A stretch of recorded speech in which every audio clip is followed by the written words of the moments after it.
নমস্কাৰ গগো স্পৰ্টছ শ্ৰেণীৰ প্ৰতিযোগী দৰ্শকক স্বাগতম জনাইছোঁ। দৰ্শকসকলক জনাবলৈ পাই সুখী অনুভৱ কৰিছোঁ যে উৰিষ্যাৰ ভুৱনেশ্বৰত অনুষ্ঠিত ছিনিয়ৰ ৰাষ্ট্ৰীয় পেঞ্চাকচিলা চেম্পিয়নশ্বিপত অসমৰ দলটোৱে 8টাকৈ পদক অৰ্জনেৰে ৰাজ্যলৈ গৌৰৱ কঢ়িয়াই আনিছে। আমি যোৱাৰ দৃশ্য দেখুৱাইছিলোঁ, আজি আমি গুৱাহাটীত আকৌ পদাৰ্পণ কৰাৰ দৃশ্যটো দেখাবলৈ অনুৰোধ জনাম মোৰ কেমেৰা সহযোগীক। যিহেতু আৰু কিছু সময়ৰ পূৰ্বেই গুৱাহাটী ৰেল ষ্টেচনত আহি উপস্থিত হৈছে অসম পেঞ্চাকচিলাতৰ দলটো। তেখেতসকলে 8টাকৈ পদক অৰ্জনেৰে সুনাম কঢ়িয়াই আনিছে ৰাজ্যলৈ। যিহেতু 2টাকৈ স্বৰ্ণ, 3টা ব্ৰঞ্জ আৰু 3টা ৰূপৰ পদক অৰ্জনে ৰাজ্যলৈ গৌৰৱ কঢ়িয়াই আনিছে। মোৰ লগত উপস্থিত আছে সকলো খেলুৱৈ, লগতে উপস্থিত আছে দলটোৰ নেতৃত্বত থকা অসম পেঞ্চাকচিলা সন্থাৰ সন্মানীয় সম্পাদক লক্ষ্যজিৎ দলে ডাঙৰীয়াকে আপোনাক স্বাগতম জনাইছোঁ, লগতে শুভেচ্ছা জ্ঞাপন কৰিছোঁ। যিহেতু ৰাষ্ট্ৰীয় চেম্পিয়নশ্বিপত আপোনালোকে 8টাকৈ পদক দখল কৰিলে, কেনেকুৱা গ'ল এক্সপিৰিয়েঞ্চ? হয়, নমস্কাৰ। সৰ্বপ্ৰথমে মই গগো স্পৰ্টছ লগতে সমূহ অসমবাসী ৰাইজলৈ ধন্যবাদ জ্ঞাপন কৰিছোঁ। তেওঁলোকৰ আশীৰ্বাদো আমাৰ লগত আছে যিহেতুকে, আৰু এইখিনি আমি যেনেকৈ আশা কৰিছোঁ সেইখিনি আমি দিব নোৱাৰিলোঁ। বহুতখিনি সমস্যা আমি সন্মুখত পালোঁ। বহুত গৰম, 38 ডিগ্ৰী চেলচিয়াছটো এইটো বহুত ডাঙৰ গৰম, বহুত বেছি নহ'লেও কিন্তু তাত হিউমিডিটি ইমানেই বেছি আছিলে মানে নোৱাৰি। আৰু আমাৰ ভালেকেইগৰাকী খেলুৱৈ ভাল পাৰফৰ্ম কৰিব নোৱাৰিলে, মূৰ ঘূৰালে, কিবা হ'ল। আৰু বাহিৰত বতাহ চলি আছিলে, কিন্তু ইনডোৰ ষ্টেডিয়ামত বিৰাট গৰম আছিলে। আৰু যিখিনি আহাৰ আমি তাত তেওঁলোকে খুব ভালদৰে আমাক আপ্যায়ন কৰিছে, থকা মেলাৰ পৰা আদি কৰি সকলো। কিন্তু যিখিনি আহাৰ তেওঁলোকে দিছিলে সেয়াও ভাল আছিলে, কিন্তু বহুতো লুজ মোচন হ'ল ইত্যাদি কাৰণত হয়তো আমাৰ কিন্তু সিমান পাৰফৰ্মেঞ্চটো সিমান ভাল দিব নোৱাৰিলে। তথাপি আমি 8টাকৈ মেডেল এচিভ কৰিব পাৰিলোঁ। আৰু তাৰে 2টা সোণ, 3টা ৰূপ আৰু 3টা ব্ৰঞ্জৰ পদক। আৰু তাৰ ভিতৰতে আমাৰ 3rd ৰাউণ্ড 4th ৰাউণ্ডত এনে প্ৰৱেশ কৰি ল'ৰা ছোৱালী প্ৰায়খিনি আমাৰ কোৱাৰ্টাৰ ফাইনেলত প্ৰৱেশ কৰিছে। আৰু কোৱাৰ্টাৰ ফাইনেলত প্ৰৱেশ কৰিলে আমি টপ 8ত থকা বুলি সূচায়। আৰু সেই টপ 8ত যেতিয়া আছে তেওঁলোকে নেশ্যনেল গেমছৰ কাৰণে, আগন্তুক নেশ্যনেল গেমছৰ কাৰণে কোৱালিফাই হ'ব বুলি আমি বিশ্বাস কৰোঁ। 36খন ৰাজ্যই অংশগ্ৰহণ কৰিছিলে, লগতে আৰু কেইবাটাও দল আছিলে, মুঠতে 40টা দল আছিলে। হয় হয় হয়। গতিকে সিমানকেইটা দলৰ মাজত আপোনালোকে ধৰি লওক উজলি উঠিলে, নিশ্চয় টাফ আছিলে গোটেই গেমটো। বিৰাট টাফ আছিলে। আৰু CISF আছিলে, তাৰপিছত আছাম ৰাইফলছ আছিলে, BSF, এনেকৈ ভালেকেইটা দল, বাহিৰা দলো আছিলে। আৰু 40 টিমছ আছিলে তাত। আৰু আমাৰ 984 প্লেয়াৰ্ছ তাত আছিলে। তাৰ মাজতে আমাৰ ল'ৰা ছোৱালীয়ে বহুতখিনি দিছে, আৰু তাৰে আমি 8জন ল'ৰা ছোৱালী আমি উজ্বলি উঠা দেখিব পালোঁ। আপোনাৰ ওচৰলৈ মই আকৌ আহিম, মই এইমতে যাব বিচাৰিছোঁ পদকজয়ী খেলুৱৈসকলৰ ওচৰলৈ। মই তেখেতসকলৰ মনৰ ভাৱ ল'বলৈ চেষ্টা কৰিম। প্ৰথমে তোমাৰ ওচৰলৈ আহিছোঁ, তুমিও নিশ্চয় মেডেল পাবলৈ সক্ষম হৈছা, তুমি গ'ল্ড মেডেল পাইছা বোধ হয়? হয়। কেনেকুৱা গ'ল এক্সপিৰিয়েঞ্চ, কেনেকুৱা, কি শাখাত খেলিছিলা? এক্সপিৰিয়েঞ্চ মই 60 to 65ত খেলিছিলোঁ, তাৰে গ'ল্ড মেডেল ল'বলৈ সক্ষম হৈছোঁ। তুমি গোলাঘাটৰ হয়? হয়, মই গোলাঘাটৰ হয়। মোৰ মাষ্টাৰ মিষ্টাৰ গগন চন্দ্ৰ বৰা। যোৱাৰ আগমুহূৰ্তত যিহেতু ধেমাজি তোমালোকৰ এটা প্ৰশিক্ষণ শিবিৰ চলিছিলে, আৱাসিক প্ৰশিক্ষণ শিবিৰ, গতিকে সেই প্ৰশিক্ষণ শিবিৰটোৱে নিশ্চয় কামত আহিল? হয়, বহুতখিনি কামত আহিছে। সকলোৰে মানে বহুতখিনি এক্সপিৰিয়েঞ্চ দেখিছোঁ। আৰু নেশ্যনেল গেমছো আহি আছে? হয় হয়, নেশ্যনেল গেমছো আহি আছে, কি হয় দেখা যাব আৰু।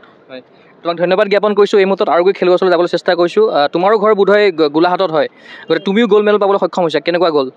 হয়, বহুত ভাল লাগিছে গ'ল্ড মেডেল ল'বলৈ পাই, বহুত ভাল লাগিছে।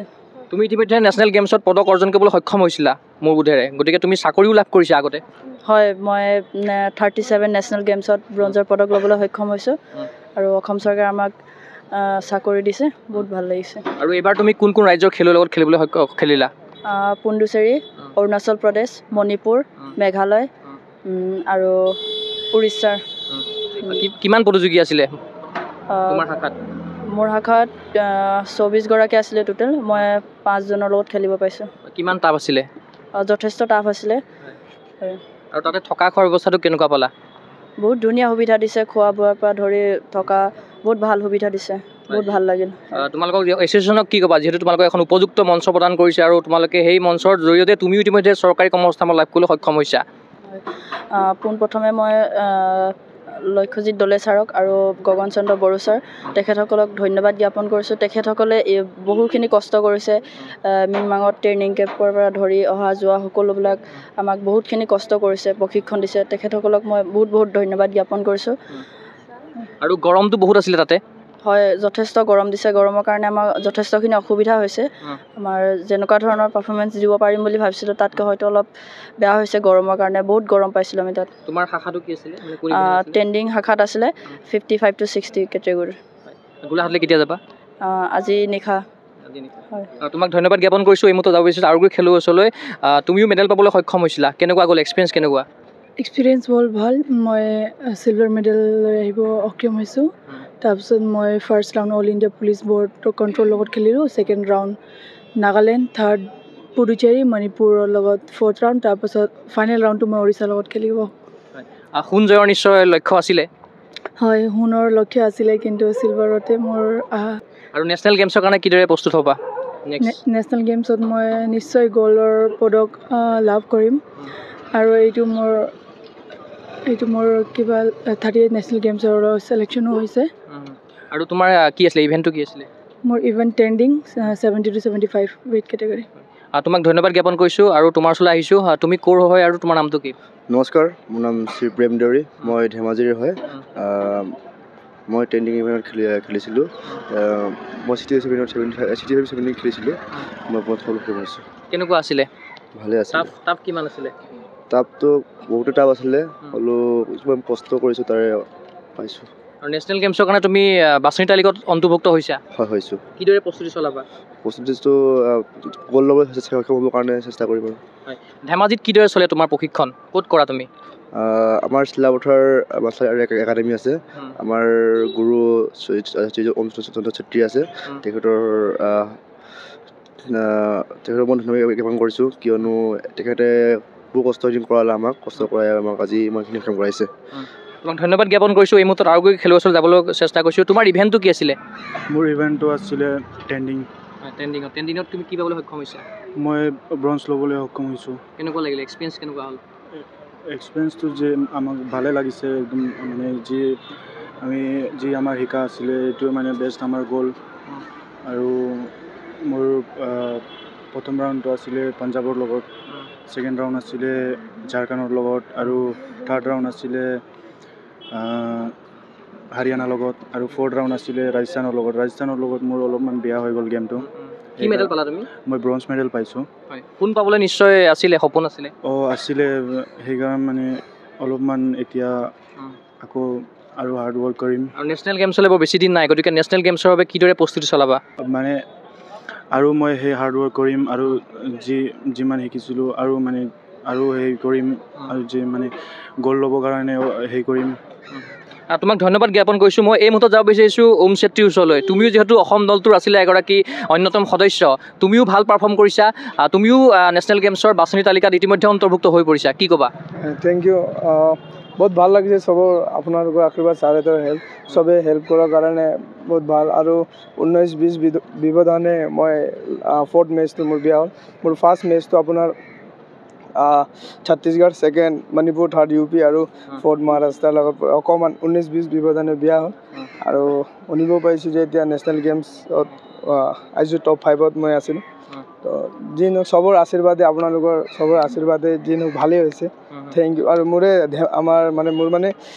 চিলাপথাৰ ধেমাজিৰ ক্লাবৰ পৰাই 3জনে মেডেল পাবলৈ সক্ষম হৈছে আৰু মই প্ৰেম দেউৰী খেম কুমাৰী প্ৰধান দীপক তামাঙৰ পৰীক্ষণটো মই তাত দিওঁ হয় আৰু ছাৰৰ হেল্পে আজি বহুত ভাল হৈছে আৰু অভাৰঅল গোটেই উৰিষ্যাৰ জাৰ্ণিটো কেনেকুৱা আছিলে হয় জাৰ্ণিটো বহুত ধুনীয়া আৰু তাত আমি ছাৰে আমাক এইবিলাকো ফুৰাব লৈ গ'লে যিমান পাৰিলে ছাৰে যিমান টাইম আছিলে ছাৰৰ হাতত আমাক চবফালে ফুৰাব লৈ গ'লে আমি ধুনীয়াকৈ ফুৰিলোঁ এনজয়ো কৰিলোঁ গৰমো বহুত বেছি ইয়াৰকে মইতো পূৰা স্কিনে ড্ৰাইট হৈ গৈছে হয় সাগৰতো গ'লোঁ আমি এইটোৱে বিচ মানে বহুত ধুনীয়া লাগিলে ছাৰে আমাক চব এনজয় কৰালে হয় নিশ্চয়কৈ তোমাক ধন্যবাদ জ্ঞাপন কৰিছোঁ মই পুনৰবাৰ মোৰ কেমেৰা সহযোগীত এটা ভিজুৱেল দেখাবৰ কাৰণে অনুৰোধ জনাম যিহেতু আৰু কিছু সময়ৰ পূৰ্বে তেখেতসকলে গুৱাহাটীত আহি অৱতৰণ কৰিছে যিহেতু আৰু তেখেতসকল বিভিন্ন জিলাৰ খেলুৱৈসকল আছে তেখেতসকল তাৰ পৰা গুৱাহাটীৰ পৰা তেখেতৰ নিজ স্থানলৈ ৰাওনা হ'ব মই পুনৰবাৰ আহিব বিচাৰিছোঁ লক্ষ্যজিৎ ডাঙৰীয়া ওচৰলৈ আপোনাক মই পুনৰ এটা কথা সুধিব বিচাৰিছোঁ যিহেতু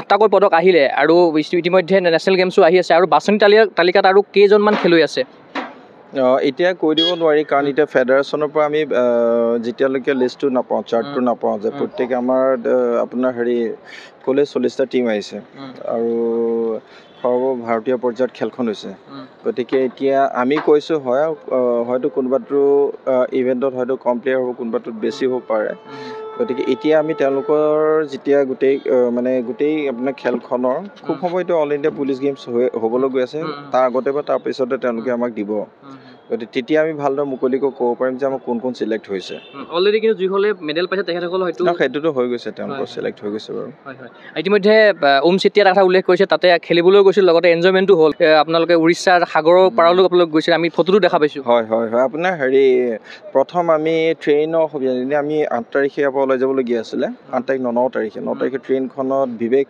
এক্সপ্ৰেছ আছিলে আৰু ৱেটিং লিষ্ট আছিলে আৰু সেইকাৰণে আমি ইমান দূৰলৈ যাওঁ যেতিয়া আৰু ইমান কষ্টকৰ জাৰ্ণি হোৱাতকৈ বোলে 2 দিন আগতে যাওঁ বুলি 7 তাৰিখে আমি ওলাই গৈছিলোঁ আৰু 7 তাৰিখে ওলাই গৈ বাকী 2টা দিন আমি কি কৰিম আমি চিধা হেৰিলৈ গ'লোঁ পুৰীলৈ গ'লোঁ পুৰী চাম জগন্নাথ চাম ল'ৰা ছোৱালীক তাতে অলপ এণ্টাৰটেইন হ'ব আৰু বহুতে সাগৰ দেখা নাই ছাৰ আমাক লৈ লওক বুলি ক'লে আমি তালৈ গ'লোঁ আৰু তাত গৈ পেলাই সঁচাকৈ আমি বহুত ভাল পৰিৱেশ পালোঁ আৰু খুব ভাল পালে সকলোৱে বহুত ফূৰ্তি কৰিলে তাত কিন্তু জগন্নাথ যোৱা নহ'লে আৰু জগন্নাথ গ'লে আমি হয়তো খেলৰ কাৰণে আকৌ অসুবিধা হৈ যাব পাৰে বুলি আমি ৰেষ্ট ল'লোঁ আৰু 10 তাৰিখে আহি পেলাই আমি ভুৱনেশ্বৰত ল'লোঁ একমদস্য ব্যৱস্থা তেওঁলোকে কৰিছিলে তাত আমি আহিলোঁ আৰু এটা কথা সুধোঁ যিহেতু পুলিচ গেমছো আহি আছে আৰু গুৱাহাটীতে অনুষ্ঠিত হ'বলৈ গৈ আছে প্ৰথমবাৰৰ বাবে গতিকে আপোনালোকৰ পেঞ্চাছলাৰৰ কোনোবা খেলুৱৈ তাতে খেলিবলৈ আমাৰ নিজৰ ষ্টুডেণ্ট আছে তাত মহেন চন্দ্ৰ ৰায় আছে পম্পী দেউৰী আছে নিজম আছে ৰূপম দাস আছে এনেকৈ ভালেকেইজন ভাল খেলুৱৈ আছে তাত আৰু মোৰ বোধেৰে আমাৰ এইবাৰ অসম টীমটোৱে তাত ইয়াত ভাল প্ৰদৰ্শন কৰিব আৰু ইতিমধ্যে মই কিছুমান ইকুইপমেণ্টছ তেওঁলোকৰ কাৰণে আনিও দিছোঁ আৰু এইবাৰ নিজৰ চোতালত হ'ব যেতিয়া আমাৰ ল'ৰা ছোৱালী ভাল পাৰফৰ্ম কৰিব যিহেতু 8টা পদকৰে আপোনালোকে অসম ভূমিত আহি ভৰি দিছে গতিকে অসমবাসীক আপোনালোকে যিদৰে আশীৰ্বাদ লৈ গৈছিলে নিশ্চয় আপোনালোকে আশীৰ্বাদ কৰিছিলে গতিকে অসমবাসীক উদ্দেশ্যি আপুনি শেষত কি ক'ব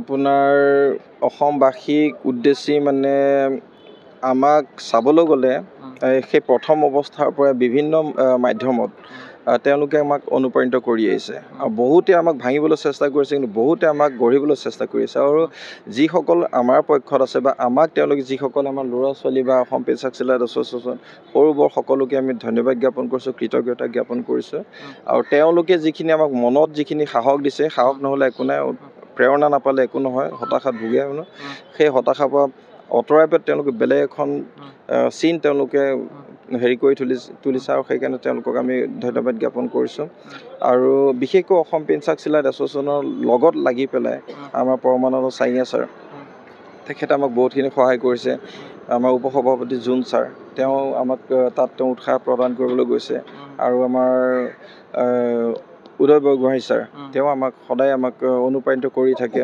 আমাৰ ডাইৰেক্টৰ স্পৰ্টছৰ বকুল কলিতা ছাৰ তেওঁলোকে আমাক সহায় কৰি আছে বহুত আগৰ পৰা গতিকে তেওঁলোকক এনেকুৱা এটা ক্ষণত তেওঁলোকক আমি স্মৰণ কৰিব বিচাৰোঁ আৰু তেওঁলোকক কৃতজ্ঞতা জ্ঞাপন কৰিব বিচাৰোঁ নিশ্চয়কৈ আপোনাক ধন্যবাদ জ্ঞাপন কৰিছোঁ কেমেৰা সহযোগী মই পুনৰবাৰ দেখাবৰ কাৰণে অনুৰোধ জনাম যিহেতু 30জনীয়া দল এটা কিছুদিনৰ পূৰ্বে উৰিষ্যালৈ গৈছিলে আৰু উৰিষ্যাত তেখেতসকলে 8টাকৈ মেডেল অৰ্জনেৰে অসমলৈ ঘূৰি আহিছে ভিডিঅ' জাৰ্নেলিষ্ট দেখাই আছে ইয়াৰ সমগ্ৰ পৰিৱেশ আমি আশা কৰিম তেখেতসকলে যিখিনি আশা প্ৰত্যাশালৈ তেখেতসকল আগবাঢ়িছে আগন্তুক সময়ত সাফল্যমণ্ডিত হওক যিহেতু উত্তৰাখণ্ডত অনুষ্ঠিত হ'বলৈ গৈ আছে নেশ্যনেল গেমছ আৰু নেশ্যনেল গেমছত অসমৰ এই দলটোৱে আগন্তুক সময়ত অভিলেখ সংখ্যক পদক অৰ্জনে ৰাজ্যলৈ গৌৰৱ কঢ়িয়াই আনিব সেই আশা কৰি মই এই অনুষ্ঠানৰ পৰা বিদায় লৈছোঁ চাই থাকিব গগৈ সুবচেনী ধন্যবাদ